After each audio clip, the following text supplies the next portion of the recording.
Hey, I'd like to welcome you to another episode of Mission Matters. My name is Adam Torres, and if you'd like to apply to be a guest in the show, just head on over to missionmatters.com and click on Be Our Guest to apply. All right, so today I have Frances Harder on the line, and she is an author and business consultant at Fashion for Profit Consulting. Frances, welcome to the show. Thank you so much, Adam. My pleasure. All right, Frances. So I'm excited to have you on the show today and to announce to our audience that you will be an author in one of our upcoming business leaders books. So I'm thrilled to have you in the book. And I just want to start off by saying congrats. Thanks a lot. Yeah, it's an honor. So Frances, we will start this interview the way that we start them all with our Mission Matters Minute. So Frances, we at Mission Matters, we amplify stories for entrepreneurs, executives, and experts. That's our mission. Frances, what mission matters to you? My tagline has always been, we're here to make a difference. So if we can make a difference and give back in some way, I've been very fortunate to lead my life with people helping me, and I like to think I try to do the same. Love bringing mission-based individuals on the line to share why they do what they do and their passion for it. So again, great to have you on. I guess let's just go further back into your career, Frances. How did you get started in fashion? Like, where did all this begin for you? I think it's in my blood. My mother was a fashion designer in England and for her brother in Nottingham, and my father was a chemical engineer working on textiles. And so I was brought up listening to this and went into an art college and wanted to be a graphic designer, but my mother said study design because then you can always sew for your children. But so I ended up doing fashion design, and when I left and started working, I was fortunate enough to be invited back by my university to teach. And so I've had this amazing dual career of teaching and also consulting and being a designer.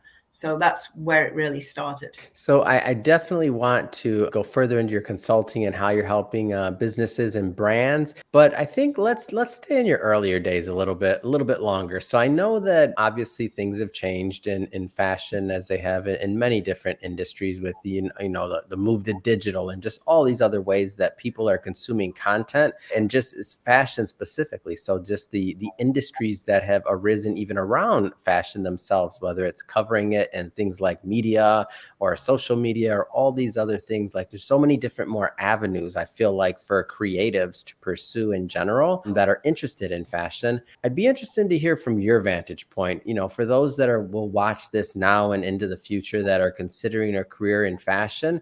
Like, what kind of things would you tell them as they explore and kind of get started? Well, I think one of the most exciting things that have been happening recently is this whole sustainable movement, which has been long coming, and we really seriously need to look at this. When you think of 27% of the landfills are full of textiles and clothing.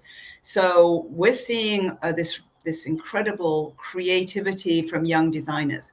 They're able to take existing clothing and break them down, remake them, make them into something else. There's a whole new movement, which is really generating a new energy within the industry. Because recently, as we all know, we've been Zooming at home and sitting at home and probably not thinking about what we need to wear. And so the trends have got diluted. We're not necessarily dictated to as much. We don't have to wear short pants or hot pants and mini skirts anymore. You can wear basically whatever you feel like you want to wear. And so, that's a good alternative for older people or for whoever you body types as well. So there's a lot going into it. And I think anybody entering the industry, it's an exciting time. And of course, everything, as we know, is also hooked up to social media and how we sell our own brand and how does that come across, and that becomes a global story. So there's some very interesting new developments within the industry. And speaking of brands, I think one of the things that because Mission Matters, this is what we're working on all day long, and I'm not going to overspeak and claim that I'm a fashion expert. So you better be sure I'm asking you all those questions. But when it comes to brands and branding, I think another thing that's just so interesting to me is that once upon a time, the brands were, of course, the clothing outlets or, whatever the product was, let's just say. Then, it got to a point, from what I noticed, that maybe there were like celebrities, right? Whether it was celebrities, athletes, supermodels, then those became brands in themselves. But now with like social media and otherwise, what it could be a blogger, it could be all these different things where there's opportunity to create your own brands around your passion and about things that you like. And ideally, fashion's a big one of those. Is there anything interesting that you see in, I know there's a lot, by the way, but what's interesting that you see in terms of what brands are doing, whether it's individuals, it could be clothing, it could be otherwise, but what do you see from your vantage point in terms of like interesting brands? Well, of course, we're looking at the Lululemons and the Yeah. active sportswear. So there's, people are wearing the leggings in the morning to go and work out, and then they'll put a sweater over it or a jacket, and then off they go for lunch. And then Mhm. they might put a fancy top on for the evening. So this whole kind of from workout to dinner in leggings has been something of interest. So you can dress it up and dress it down. There's this whole new casualness. Unfortunately, it's not gone over to the men. And so we're, you guys still are dictated to wearing ties and shirts and jackets. But for the most part, women are in a much more casual lifestyle, right? Mm.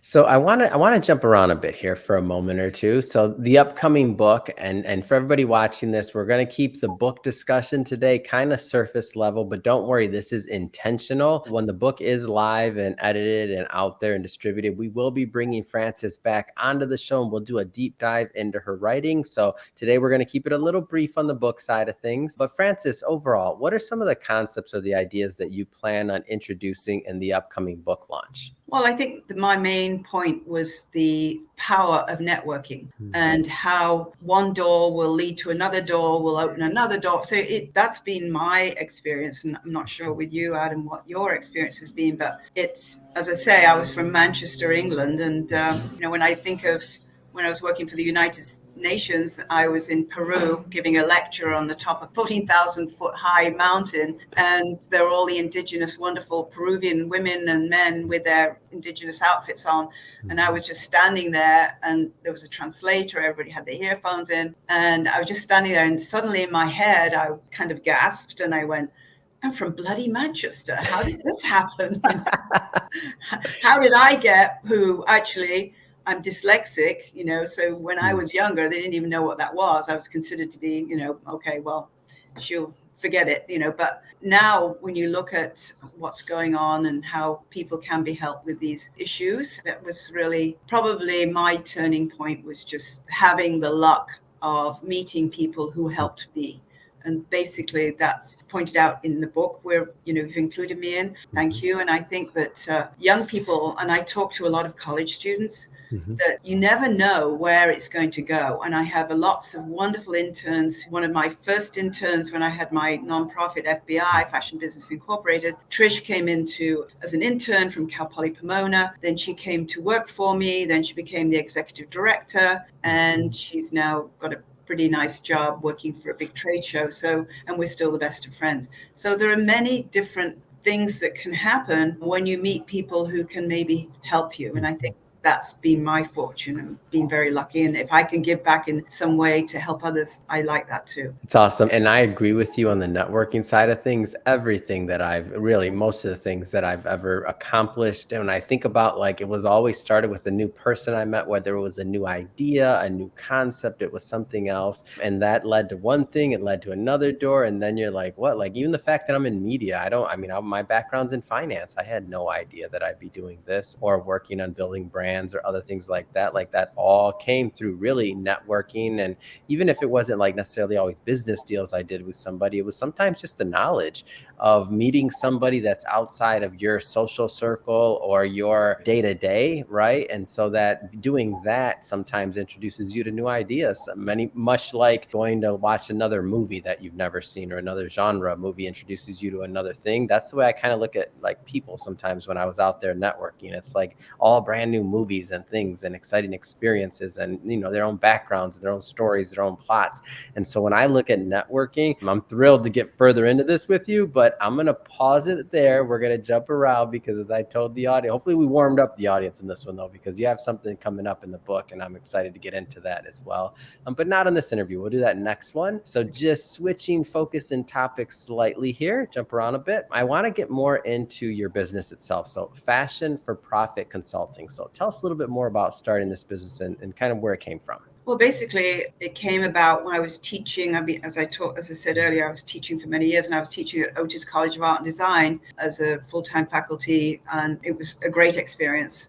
While I was teaching there, I was very fortunate to be approached to design for a Japanese company, which I did. I had my name under license in Japan, and then I was approached by a consultant who wanted me to design for the Sultan of Brunei, and so I went out to Brunei and started working and designing for the Royal House of Brunei. And then also I was invited to design a line for Priscilla Presley that turned into 2 lines for home shopping. So I had this started, meeting people and realizing there were issues that were not being related to. I also saw and struggled myself when I started my own business and found sometimes things didn't turn out quite the way you planned. You never know how someone's going to react. And I was doing a children's line of clothing, and it was successful in Los Angeles. And then I got a showroom in New York asked me to give them duplicates there because they said they could sell it well. And I sent them all off. I was so excited. And then I never heard anything. And I asked a friend of mine who's a designer in New York at the time, I said, Kathy, can you go and check on my clothing in the showroom? And she did. And she called me at the end of the day and she said, well, yours are hanging very prominently in the showroom window.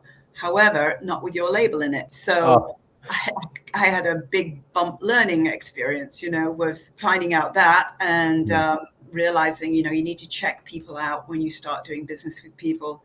And then when I was teaching, I realized that it was beautiful. It was a very good college for design, but there was not much business. And this was, 20 years ago. So I recommended we did an entrepreneurial training class, which we did. And that once I wrote the outline, I went, wow, here we got the chapters. So I began to write my book, Fashion for Profit, that then led me to meet somebody who we suggested we should start this nonprofit, Fashion Business Incorporated, which was an educational nonprofit in downtown Fashion District. So that's how it all got started. What a story. And when I look at your website and otherwise, like I can see the brand, I can see the books and the content that you put out. I'm a big fan of creating. So there's a lot of, and let's not just say just in fashion, consultants in many different fields and with many different specialties who don't necessarily create a brand around their consulting process and or around content. So meaning books. You have a podcast coming out, which I'll talk about that in a moment. We'll hold off on that one, but I want to get my audience warmed up. It's a good one. And I'm a podcaster at heart. And I know everybody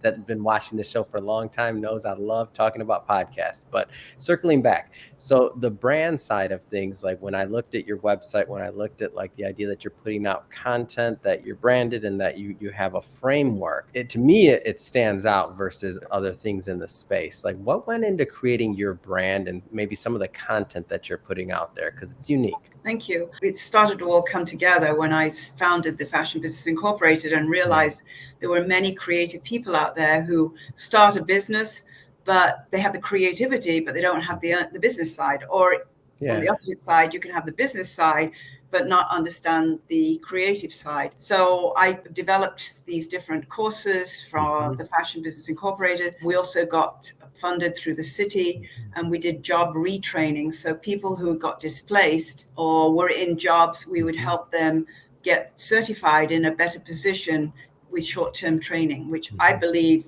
the educational system needs to go back more to apprenticeships, short-term training. You don't necessarily have to go for 4 years and get into debt for $250,000. You can learn on the job and maybe take some classes on the side. And I also believe that being immersed in the industry is probably the best way for you to learn. So there are lots of changes coming about beside, for the educational side that I think is exciting. And for the creatives out there, I mean, I'll be interested to have you weigh in on this. So you happen to have the skill set, and of course you worked on it, where you had the ability to do the business side and the creative side. But I talk to creatives all the time who maybe they just don't necessarily like the business side as much, or they don't maybe understand it as much. And I'm like, well, then you got to find a partner. You got to find somebody else that does, because otherwise You could spend a lot of time doing, great work and really never extract the value out of it or really benefit from it long term. And then maybe if you can't monetize it or get to where you need to be, then it maybe at some point you even stop, just because it's like it maybe isn't what you're able to do, right, to provide the type of lifestyle you want. Interested to hear you weigh in. So is that like, if somebody's strictly creative, doesn't have the business side of things, like what do you think they should do? I think they should learn before they start. I think that, and I've spoken to somebody this week, one of my clients, and she's done some really beautiful designs and she's got some orders. But I asked her to send me some cost sheets, and she sent me the cost sheets and they were totally inadequate. It won't work. So one of the first things, if you want to make money, obviously you can create something and you want to bring money back in, you have to have a plan. And the plan needs to be, where does that money come from for you to grow your company? So these are the things that we talk about, that, you can start off. And actually, it is a good time to start, because you start small and grow organically. That's a good way, especially with all the social media, and you start selling from B to C, direct to the consumer. It's a good way for you to cut out that middleman who is adding on 120%. So there's some very good, interesting things going on business-wise. If you want to be creative, that's great, but it's not everything. It's only a very small portion of being successful. So you certainly need to understand the business side. Where does your money come from? And people say, oh, I can get a loan. Well, no, that doesn't happen like that, or have you got collateral? Can you use your home as a collateral?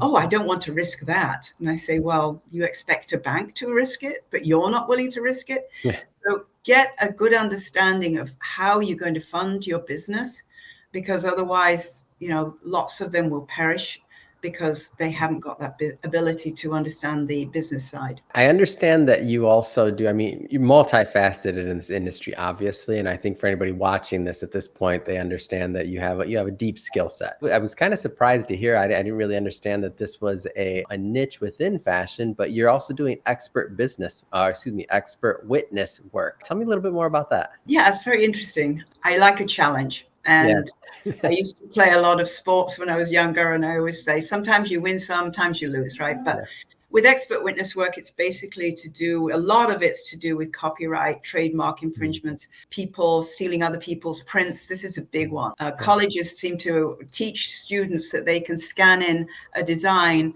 and then manipulate it and change it 30% and then think it's theirs. Well, if it looks the same at 10 foot, it is the same, and you're going to get sued. So thinking originally, there's a lot of one trademark or patent infringements I'm working on at the moment. But I had a big case with the IRS, which was interesting.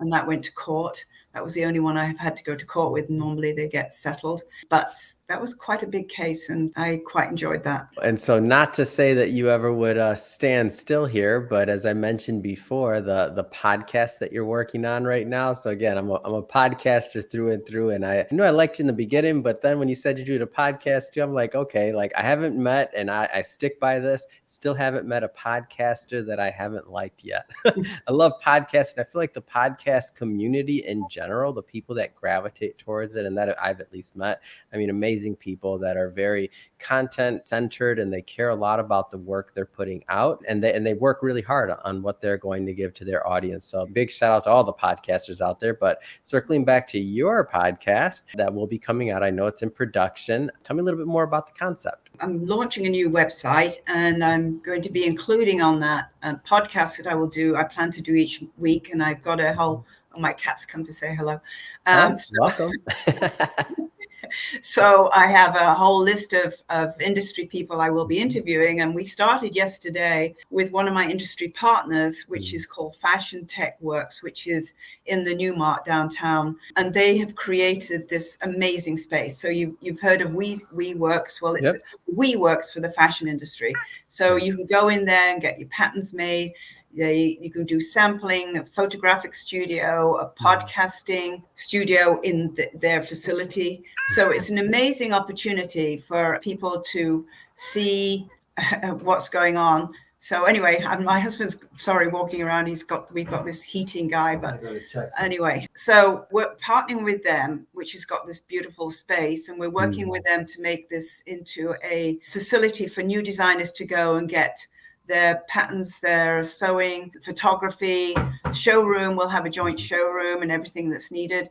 And then the other thing that we will be doing is working with them on the podcasts as well. So it's a big undertaking, but as you know, you have to have a team. Oh, yeah. And the team is important, the people who are around you to help support you. So I've been very fortunate to be working with them, and I think it's going to take off. The other exciting part about it is they were donated some sewing machines, and there's a huge issue with finding workers. We're trying to bring back made in America, domestic manufacturing. People are always saying, well, why aren't we making it here? We didn't invest in our own infrastructure.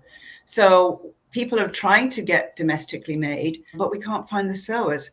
So why don't we plan, if we're bringing in refugees? It's the silly part is, Adam, that they bring in, they have refugees, but they can't work. So why not allow them to get some training and fill in these jobs? You see it, I'm sure, being downtown. Everywhere you go, we're looking for people. We need help. We need workers.